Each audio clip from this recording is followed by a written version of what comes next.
It's so quiet. Shh, shh. It's so still. You're all alone. And so peaceful until you blow a fuse. Sing boom. The devil cuts loose. Sing boom. And closing in. Wow. I better start the show. I got to go. Yeah. Love, it has been good to me this time around. Things were never bound to change when it was found.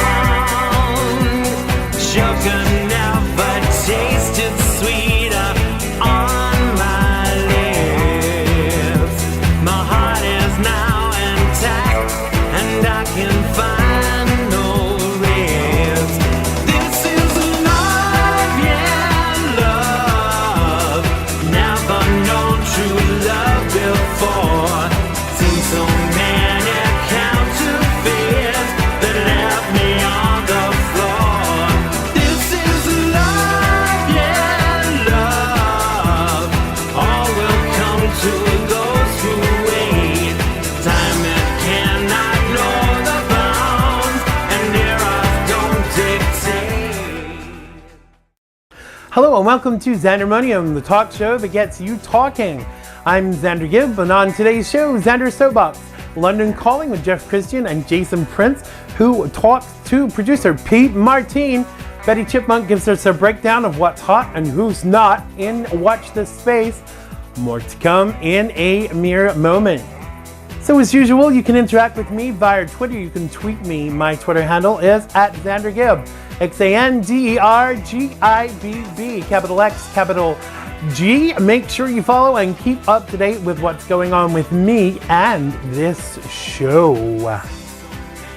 And now it's time for Xander's Soapbox.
Now, social media has been a growing phenomenon for years and continues to grow and grow.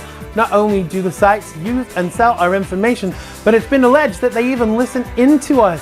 Even new response emoticons are apparently used to guide which advertising is indeed displayed on our pages. Ever gone to a website to buy, I don't know, a pair of shoes? I guarantee you if you go to Facebook right after, you will see ads for shoes. Sidekick maybe? Nope, definitely not. It's called data mining, and social media does it all of the time in order to justify what it charges the advertiser on the internet. Now, there are so many other downsides to social media. Some websites police what you can and cannot say and share. Some would say that that practice is illegal right here in America, as we have freedom of speech. Now, some groups even are treated better than others, and there are pages on the internet that call for the deaths of police officers, yes, and Jews and homosexuals, and nothing's done about it. But dare say anything remotely offensive towards Islam and you get banned from Facebook. Now, please don't get me wrong, I'm not advocating being offensive towards anybody or any group of people, but clearly offensive commentary towards anybody should not be tolerated on social media. Now, I know for a fact that if you tweet hate speech in the state of California, apparently one can be arrested for this. Shouldn't it be the same in all states when people are being harassed on social media? I mean, whilst I'm grateful for the fact that we have the block and mute facilities, and believe me, I've used them often and continue to do so. There needs to be more done.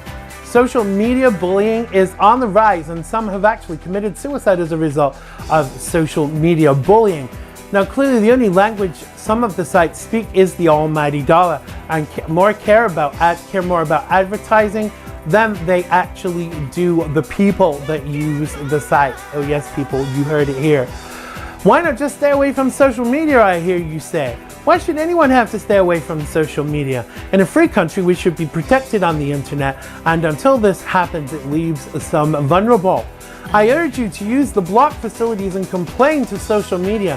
Sometimes they are helpful, and I think some sites are more stricter than others and even more sympathetic. Sometimes law enforcement has to be brought in to deal with situations, which often brings closure for some. Some people think that they can say exactly what they please on social media and cannot be brought to task.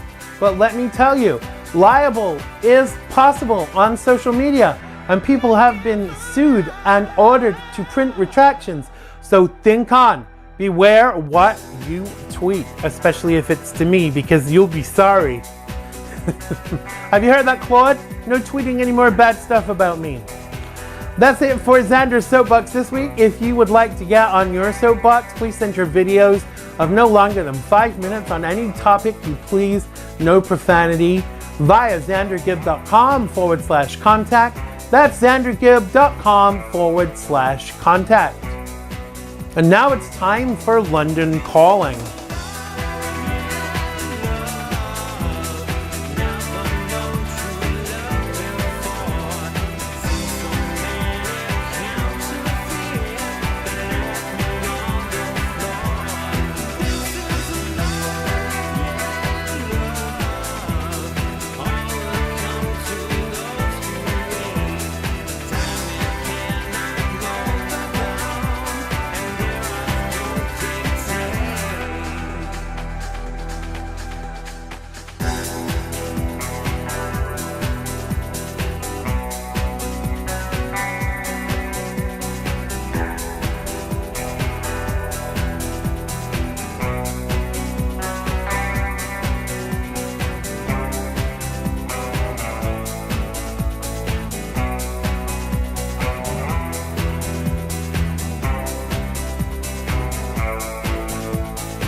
On this week's London Calling, Jeff Christian sends Jason Prince to talk to producer Pete Martin. Let's check it out. It's time for London Calling again, and we've sent Jason Prince, the entertainment correspondent, off to speak to Pete Martin. Hello America, London Calling.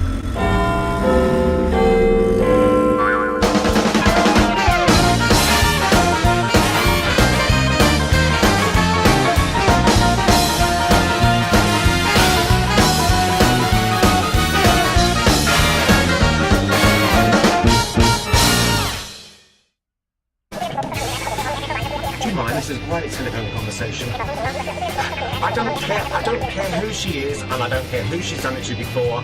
She's not going to go in my dressing room drinking my champagne. The cheek of the woman. I haven't got time for divas. No, well I don't care. I'm not interested. If she's done this to people before, it's news to me. Why don't you ask Jason Prince? Perhaps he knows. Well, this week we've got a really special treat because I'm joined by someone that has been an inspiration to me in music. He's had over 140 top 20 hits in the UK. He's the man behind the Slee Sisters. He's our very own DJ Pete Martin. Hi Pete, how are you? Hello, darling.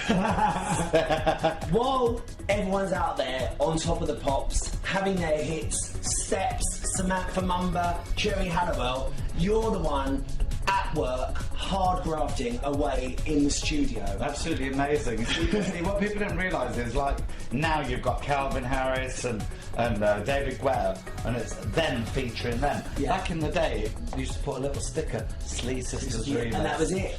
But people realised it was the Slee Sisters mix that was selling that record. That's right. And now they can put their name on it. Well, on the days of me buying all my record collection on vinyl and on CD, if I knew that you'd made a record, before I even heard it, I was in our price buying it because I knew it was going to be fantastic. And I suppose a lot of the fans were the same. Yeah, that's fabulous, thank you. And a lot of people have always said that to me. As soon as we knew there was a Slee Sisters mixing, we had to have it because, you know, it was, we just knew it had a certain sound.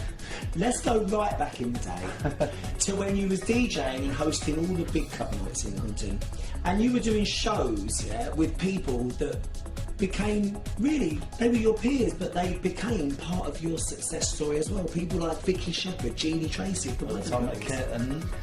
Atomic Kitten was a little bit later.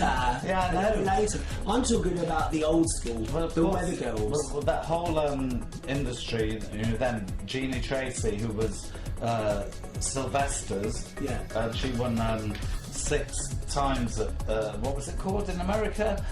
Star Search. Yeah. And she won that. And Jeannie went, Peter, I need a deal. And I brought her over to London. I got the big deal with Sony, Yeah. and everything. And she went on to have massive hits with Not just here, but in America as well. that time. And then she went back to the US and she sang for the president. Yeah. She sang the national anthem at the Super Bowl in San Francisco. How fantastic is And that? that was in 1994, and I got that for her. Yeah, well, you was her manager for many years. Well, so therefore, you know, but being with like Jeannie and Vicky and that, I hope those girls, you know, realised, but I gave them a new lease of life. You know, that they'd been massive stars and With the 80s Weather and Girls, that, and yeah. suddenly, you know, went on to a new lease of life. I mean, to sing for the president. You can't top that. And I was there, and it was like, oh my God, you know, I'm here with the President of the United States with one of my artists singing for her. But really, Those are bigger than that. those were in the days when the American club scene and the London club scene, the people that were the celebrities of the club scene, like the famous DJs like yourself, really led the way. Well, you know, in very- culture, in a culture throughout the Western world. You know what was amazing was I was DJing here with Frankie Knuckles, who sadly passed away, you know, last year, and I was there with Frankie Knuckles in England, warming up for him. 2 weeks later, I was at university in San Francisco, and he was warming up for me. And it was absolutely crazy. Tell us about your friendship back on the London scene with the great Freddie Mercury. Oh, you know, I had a little bit of a fling with one of his bodyguards, and therefore, but first of all, I was introduced to Freddie with Dale Winton, Yeah. and it was Dale, because we'd been on radio shows together, and he introduced me to Freddie, Paul Gambaccini, Kenny Everett, Yeah.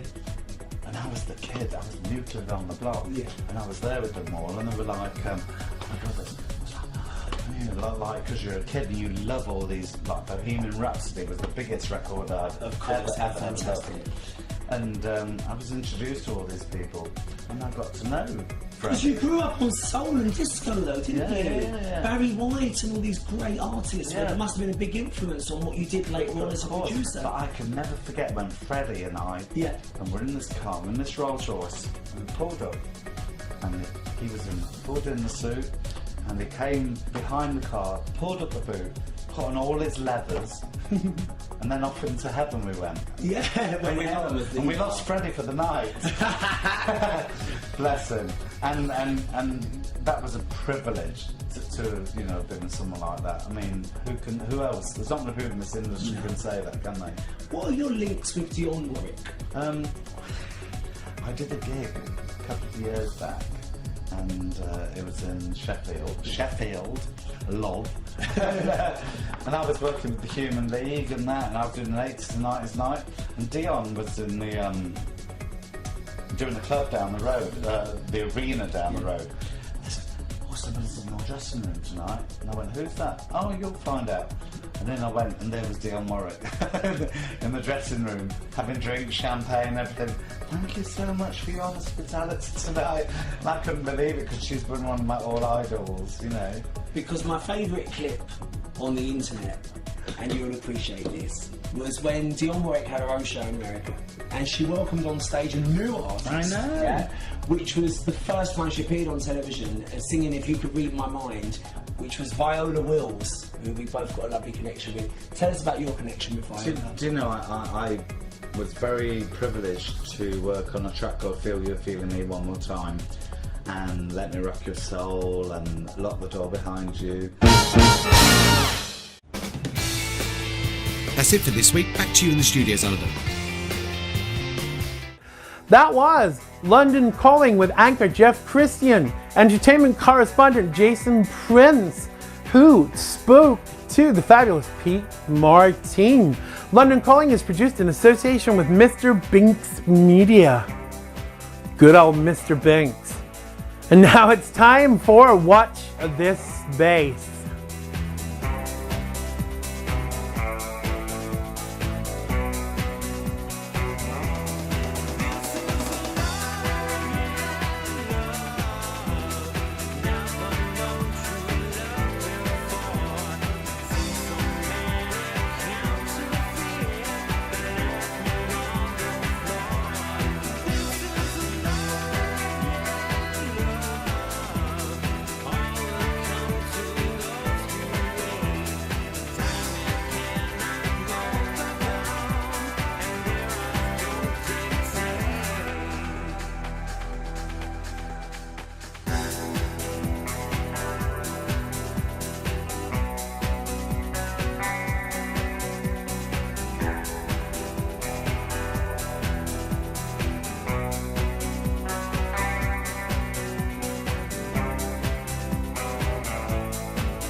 Now, Hollywood reporter Betty Chipmonk loves to gossip and loves all things celeb. Let's check out this week's breakdown of what's hot and who's not in Hollywood. I give you Betty Chipmonk. Hello, you lucky people. Betty Chipmonk here with so much to choose from in the crazy world of Hollywood celebs. Join me now as I trash Tinseltown once more. Is there an epidemic in Hollywood with stars falling over lately? Do they need to take more water with it? I ask myself. Selena Gomez, who was in Tulsa, Oklahoma recently for her Revival World Tour, took a stumble on the stage during the performance of Kill 'Em With Kindness. Now behind the professional, she is the songbird who recovered and had a laugh with the crowd about her clumsy moment. Who else is thinking this might be payback for her laughing at Justin Bieber falling over last week? Good thing I'm like a cat and landed on my feet, the 22-year-old Canadian songstress told the crowd after falling through a hole in the stage. That scared the beep out of me. Clearly other Jelena fans connected the two falls. Maybe they are just intrinsically linked, or just careless. Anyway, who cares? Thank you for being a friend. We traveled down the road and back again. Your heart is true. You're a pal and a confidant. Thank you. Oh yes, it's official. NYC is getting a Golden Girls themed restaurant in Uptown Manhattan, which is due to open in early September. Now it will apparently be called La Rue Cafe to honor the late Rue McClanahan, a close friend of the owner who played a Blanche Devereaux on the fabulous show The Golden Girls. They plan to decorate the restaurant with some of McClanahan's personal belongings and showbiz memorabilia that were inherited after her death in June 2010. Now it's rumored that my friend, also Betty White, is to attend the grand opening. The 94-year-old actress is the only surviving Golden Girl. I want to thank you, Betty, for being a friend. So it seems our own Xander Gibb is not the only celeb who is on the path to health and fitness. After losing 35 pounds, Oprah Winfrey, media mogul and part owner of a certain company we can't name, no free ads on Xandermonium, has lost 30 pounds. See, not as much as Xander, by following the weight loss program. Oprah is now regular at the gym, no, not the chic restaurant in downtown LA, but the gymnasium, working on her triceps. Now the 62-year-old is looking better than ever, and she admits she allows herself a treat from time to time because we know she loves bread. And finally, Victoria Beckham and David Beckham's oldest child, Brooklyn Beckham, shared recently that his passions are firmly behind the lens. Unlike his parents, he studied photography in high school and knew it was something he was interested in. And the British teen is already gracing the covers of magazines. Now, after interning for the British fashion photographer David Sims, during which he insisted on suits, the 17-year-old brushed up on his camera skills by reading books on the subject and showing off his street style via his Instagram account, which has an impressive 7.3 million followers, a few more than you, Xander. So that's all from me today. Xander, it's back to you in the studio. Thanks to Betty Chipmonk for her personal perspective on Hollywood today. That's it for today's Xandermonium. Don't forget to check out my mailing list at xandergibb.com and follow us on social media. Thanks to Jeff Christian, Jason Prince, and Pete Martin. Thanks to Betty Chipmonk and Claude and everyone who worked on today's show. And most of all, thanks to you, yes, the viewer, for watching. I love you all, and we'll see you next time. Bye-bye. I no wanna wait in vain for your love. I no wanna wait in vain for your love. From the very first time I placed my eye on you, girl, my heart said follow through. But I know now that I'm way down on your line. But this waiting feeling's fine. Ooh, girl, is it feasible? I wanna know now. See you next time on Xandermonium. Love, it has been good to me this time around. Things they were bound to change when it was found. Sugar never tasted sweeter on my lips. My heart is now intact and I can find no ribs.